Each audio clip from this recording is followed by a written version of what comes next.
News now, Kentucky could soon make child grooming a felony. House Bill 4 aims to prevent sexual solicitation against children before it happens. Madison Porter explains the details in our coverage of the 2026 legislature.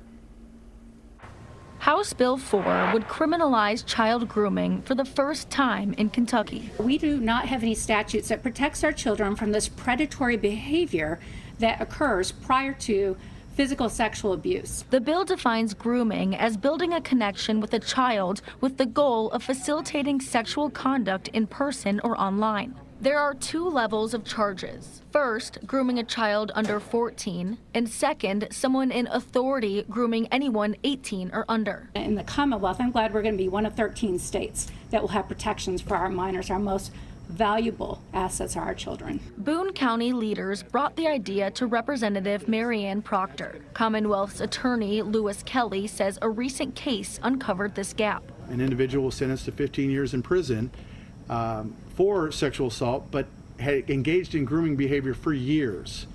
That had we known and had we had these laws, we could have maybe prevented that or stopped that. Supporters say House Bill 4 has a high bar for criminalization. Prosecutors must examine how people communicate, the nature of the relationship, and conversation topics. That burden is there to make sure we're not criminalizing otherwise good faith behavior, because we don't want to do that. We want to target people who we think are acting in bad faith. Those accused of grooming could face felony charges. In Frankfort, Madison Porter, WKYT.